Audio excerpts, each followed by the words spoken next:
മരണത്തിൻ വിഷമുള്ളടരുന്നു, സാത്താന്റെ കോട്ടകൾ തകരുന്നു.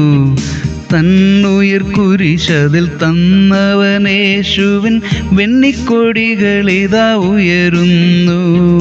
തന്നുയിർ കുരിശതിൽ തന്നവനേശുവിൻ വെണ്ണിക്കൊടികളിതാ ഉയരുന്നു. 1 കൊരിന്ത്യർ 15:56 മരണത്തിന്റെ വിഷമുള്ള പാപം, പാപത്തിന്റെ ശക്തിയോ ന്യായപ്രമാണം. ദൈവമക്കളുടെ ഉയർപ്പും രൂപാന്തരവുമാണ് ഈ അധ്യായത്തിലെ പ്രധാന പ്രമേയം. മരണവും മരണത്തിന്റെ അധികാരിയായ പിശാചും ദയനീയമായി പരാജയപ്പെടുന്ന സന്ദർഭം. സവിശേഷമായ 3 പദങ്ങൾ ഈ വാക്യത്തിലുണ്ട്: മരണം, പാപം, ന്യായപ്രമാണം. മരണം 3 വിധമുണ്ട്: ആത്മികം, ശാരീരികം, നിത്യം.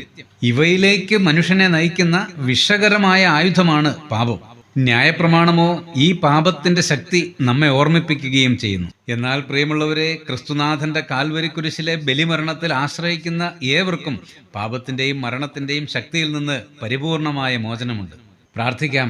പ്രിയപിതാവേ, യേശുനാഥനിലൂടെ അടിയങ്ങൾക്ക് നൽകിയ നിത്യ സൗഭാഗ്യത്തിന് നന്ദി. ഞങ്ങളുടെ എല്ലാ പ്രിയപ്പെട്ടവർക്കും ഈ യാഥാർത്ഥ്യം ഗ്രഹിക്കാനുള്ള കൃപ അങ്ങ് നൽകണമേ. യേശുക്രിസ്തുവിന്റെ ധന്യനാമത്തിൽ തന്നെ, ആമേൻ.